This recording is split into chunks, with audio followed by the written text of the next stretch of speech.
एक ध्यानी मोंग जंगल के एक वृक्ष के नीचे ध्यान किया करते थे। वे रोज एक लकड़हारे को लकड़ियां काट कर ले जाते देखते। एक दिन उन्होंने उस लकड़हारे को रोककर कहा, सुन भाई, दिन भर लकड़ी काटता है, 2 जून की रोटी भी जुट नहीं पाती। तू जरा आगे क्यों नहीं जाता? वहाँ आगे चंदन के वृक्षों का जंगल है। एक दिन काट लेगा तो 7 दिन के खाने की व्यवस्था हो जाएगी। गरीब लकड़हारे को विश्वास नहीं हुआ, क्योंकि वह तो सोचता था कि जितना वह जंगल को जानता है और कौन जान सकता है। जंगल में लकड़ियां काटते काटते ही तो उसकी जिंदगी बीती है। यह साधु यहाँ बैठा रहता है इस वृक्ष के नीचे। इसको क्या खाक पता होगा कि जंगल में आगे क्या है? मानने का मन तो ना हुआ, लेकिन फिर सोचा कि नुकसान ही क्या है, कौन जाने ठीक ही कहता हो। फिर झूठ कहेगा भी क्यों? शांत आदमी मालूम पड़ता है, मस्त आदमी मालूम पड़ता है। कभी बोला भी नहीं इसके पहले। एक बार प्रयोग करके देखने में क्या जाता है। साधु की बातों पर विश्वास कर वह आगे गया। जब वहां से लौटा तो साधु के चरणों में सिर रख दिया और कहा, मुझे क्षमा करना, मेरे मन में बहुत संदेह आया था, क्योंकि मैं सोचता था कि मुझसे ज़्यादा इस जंगल के बारे में और कौन जानता है। मेरा बाप भी लकड़हारा था, उसका बाप भी लकड़हारा था। हम यहीं की जलाऊ लकड़ियां काट काट कर जिंदगी बिताते रहे। कभी यह न सोचा कि इससे आगे शायद कुछ इससे भी अच्छा हो सकता है। मैं भी कैसा अभागा हूँ, काश पहले पता चल जाता तो आधी जिंदगी गरीबी में ना गुजारनी पड़ती। साधु ने कहा, कोई फिक्र ना करो, जब पता चले तभी जल्दी है, जब जागो तभी सवेरा है। अब जाओ और जाकर चंदन की लकड़ियां काटो। अब उस लकड़हारे के दिन बड़े मज़े में गुजरने लगे। एक दिन लकड़ियां काट लेता, 7-8 दिन जंगल आने की जरूरत ही ना पड़ती। बाजार में उनकी इतनी कीमत मिल जाती। ऐसे ही दिन गुजरने लगे। लकड़हारा हफ्ते में एक दिन आता, चंदन की लकड़ियां काटता और जाकर उन्हें बाजार में बेच देता।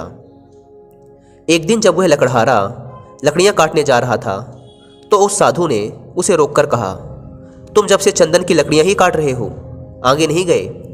तुम्हारे मन में कभी यह सवाल नहीं उठा कि इस चंदन के आगे भी कुछ हो सकता है?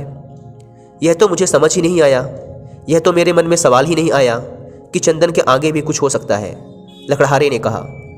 साधु ने कहा, चंदन के जरा आगे जाओ तो वहाँ चांदी की खदान है। लकड़ियाँ वकड़ियाँ काटना छोड़ो, एक दिन ले जाओगे, 2-4 महीने के लिए हो जाएगा। अब तो वह साधु पर भरोसा करने लगा था। बिना कुछ सोचे वह भागा। वहाँ जाकर देखा तो सचमुच चांदी की खदान थी। वह खुशी से उछलने लगा। अब तो वह 4-5 महीने में एक बार आता, चांदी लेता और अगले 4-5 महीने आराम से रहता। ऐसे ही कुछ साल गुजर गए। एक दिन जब वह चांदी लेने जंगल जा रहा था तो वह साधु उसे फिर उसी पेड़ के नीचे बैठा मिला। उस साधु ने लकड़हारे से कहा, अभी भी तुम चांदी ही ला रहे हो? थोड़ा और आगे जाओ, वहाँ सोने की खदानें हैं। जब वह लकड़हारा चांदी की खदानों से कुछ मील आगे गया तो देखा कि वहाँ सचमुच सोने की खदानें थी। इतना सोना जो उसकी पूरी जिंदगी बदल सकता था। दोस्तों, यहाँ पर इस कहानी को थोड़ी देर के लिए रोकते हैं। दोस्तों, उस लकड़हारे की तरह हमारी ज़िंदगी में भी सोने की एक खदान है जो हमारी पूरी ज़िंदगी बदल सकती है। बस ज़रूरत है तो उसे पहचानने की, उसे निखारने की। और हमारे लिए वह सोने की खान है हमारा माइंड, हमारी नॉलेज। और इससे कीमती हमारी ज़िंदगी में और कुछ हो भी नहीं सकता। लेकिन हमारी नॉलेज निखरती है अच्छी अच्छी बुक्स पढ़ने से। लेकिन आजकल लोगों के पास इतना टाइम नहीं है कि वो हर बार नई बुक्स खरीद कर लाएं व उसे अलग से टाइम निकाल कर पढ़ें। कई बार तो हम बुक्स खरीद भी लाते हैं पर वो ऐसे ही पड़ी रह जाती हैं, क्योंकि हमारे पास टाइम नहीं होता उन्हें अलग से पढ़ने का। हमारी यह प्रॉब्लम सॉल्व करता है Kuku FM. Kuku FM India का लीडिंग ऑडियो लिसनिंग प्लेटफॉर्म है, जहां पर आपको सैकड़ों अलग अलग टाइप की बुक्स की ऑडियो बुक सुनने को मिल जाएंगी। और इस ऐप की सबसे अच्छी बात यह है कि इसमें लैंग्वेज बैरियर नहीं है। आप इन ऑडियो बुक्स को किसी भी लोकल लैंग्वेज जैसे गुजराती, मराठी, तमिल, तेलुगु आदि भाषाओं में भी सुन सकते हैं। वो भी किसी दूसरे काम को करते हुए अलग से टाइम निकालने की भी ज़रूरत नहीं है। मैं आपको कुकू एफएम पर कुछ ऑडियो बुक रिकमेंड करना चाहता हूँ जो अभी रिसेंटली मैंने भी सुनी है और मुझे काफ़ी पसंद आई, जैसे power of subconscious mind, think like a monk. Kuku FM के पूरे 1 साल का सब्सक्रिप्शन 399 रुपीज़ में मिल जाएगा, जहां पर आप ऐसी सैकड़ों ऑडियो बुक सुन सकते हैं रोज़ लगभग ₹1 के प्राइस पर। लेकिन अगर आप मेरा कोड WI50 यूज़ करेंगे तो फर्स्ट 250 सब्सक्राइबर्स को 50% का डिस्काउंट मिलेगा, यानी 199 रुपीज़ में पूरे 1 साल का सब्सक्रिप्शन। मैं डिस्क्रिप्शन व पिंड कमेंट पर ऐप की लिंक दे देता हूँ, एक बार जाकर जरूर चेकआउट करें। दोस्तों, अब हम अपनी कहानी पर वापस लौटते हैं। सोने की खदान का पता चल जाने के बाद अब वह लकड़हारा एक बार सोना ले जाता और साल भर तक जंगल नहीं आता। उसकी ज़िंदगी बड़े आराम से गुजर रही थी। ऐसे ही कुछ साल गुजर गए। सालों बाद जब एक दिन वह लकड़हारा जंगल में सोने की खदान की तरफ जा रहा था तो उसे फिर वह ध्यानी मोंक मिला जो कि एक पेड़ के नीचे बैठकर ध्यान कर रहा था। जब उस ध्यानी मोंक ने लकड़हारे को सोने की खान की ओर जाते देखा तो बोला, तुम कभी जागोगे कि नहीं कि मुझे ही तुम्हें हर बार जगाना पड़ेगा? तुझे खुद अपनी तरफ से सवाल नहीं उठते? मन में जिज्ञासा नहीं उठती कि आगे जाकर देख लूं और क्या है? लकड़हारे ने कहा, मैं भी मंद बुद्धि, मुझे यह सवाल ही ना आया। मैं तो समझा कि सोने से बड़ा और क्या हो सकता है, बस यही आखिरी चीज़ रही होगी। साधु ने कहा, अरे भोले इंसान, सोने की खानों से आगे जा, तुझे वहाँ हीरे की खदानें मिलेंगी। जब वह लकड़हारा जाकर देखता है तो उसे अपनी आंखों पर भरोसा नहीं होता। वहाँ सचमुच हीरे की खदानें थी। अब तो लकड़हारा एक बार हीरे ले जाता और कई सालों बाद वापस जंगल में आता। समय के साथ वह लकड़हारा बूढ़ा हो गया। एक दिन जब वह हीरे लेकर जंगल से वापस आ रहा था तो उसी पेड़ के नीचे उसे फिर वही ध्यानी साधु मिलता है। साधु ने कहा, अरे ना समझ, अब तू हीरो में ही रुक गया। अब तो उस लकड़हारे को भी बड़ी अकड़ आ गई थी। बड़ा धनी भी हो गया था, महल खड़े कर लिए थे। उसने कहा, अब छोड़ो, अब तो मुझे परेशान ना करो। अब हीरे के आगे भला और क्या हो सकता है? उस मोंक ने कहा, हीरों के आगे मैं हूँ। तुझे यह कभी ख्याल नहीं आया कि यह आदमी मस्त यहाँ बैठा है, जिसे पता है हीरों की खदान का वह हीरे नहीं भर रहा।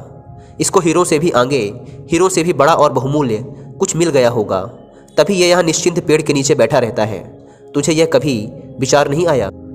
उस साधु की बात सुन वह सेठ रोने लगता है और उस ध्यानी मोंक के पैर पकड़ लेता है और कहता है, मैं भी कैसा मूर्ख हूँ जो यह देख ही नहीं पाया कि जिसने यह सभी सोने चांदी हीरे जवाहरात छोड़ दिए, उसके पास जरूर इन हीरे जवाहरात से भी बड़ा कोई धन होगा। मेरे मन में यह ख्याल ही ना आया। मैं जानना चाहता हूँ कि तुम्हारे पास वह कौन सा धन है जिसके सामने इस दुनिया की सारी दौलत छोटी है। लकड़हारे की बात सुनकर वह ध्यानी मोंक उससे कहता है, वही तो मैं तुम्हें बताना चाहता हूँ। उस धन का नाम है ध्यान। लकड़हारे ने कहा, लेकिन मुझे तो ध्यान करना आता ही नहीं। साधु ने कहा, ध्यान करना बहुत सरल है। बाहर का धन तो बहुत इकट्ठा कर लिया, अब जरा भीतर की ओर मुड़ जाओ, आराम से बैठ जाओ और देखो कि तुम्हारे भीतर क्या चल रहा है। अगर कोई अनुभव हो तो उसे पकड़े मत रहो, बस देखो। हो सकता है तुम्हें परमात्मा मिले, लेकिन तुम्हें उन्हें भी नहीं पकड़ना। तब तक देखते रहो जब तक कि सभी अनुभव, सभी विचार शांत ना हो जाए। पर ध्यान रहे, जबरदस्ती किसी भी अनुभव या विचार को खत्म करने का प्रयास कभी मत करना। जब कोई अनुभव ना रहेगा, कोई विचार ना रहेगा, तब तुम निर्विकल्प समाधि में रहोगे। तब न दृष्ट बचेगा और ना ही दृष्टा, केवल शून्य होगा। और उस शून्य में ही जलता है बोध का दिया, आत्मज्ञान का दिया। ध्यान करने के लिए एक चीज जो सबसे महत्वपूर्ण है वो है धैर्य। आपके भीतर इतना धैर्य होना चाहिए कि घटना आज घटे या कई वर्षों बाद, आप ध्यान करने के लिए हमेशा तैयार रहें। दोस्तों, यदि आपको शुरुआत में ध्यान करने में प्रॉब्लम आती है, मन बार बार भटकता है, तो कुकू FM पर 11 दिन का एक कोर्स है पावर ऑफ मेडिटेशन के नाम से, आप इसे भी अवेल कर सकते हैं। यह आपका माइंडसेट डेवलप करने में आपकी मदद करेगा। धन्यवाद।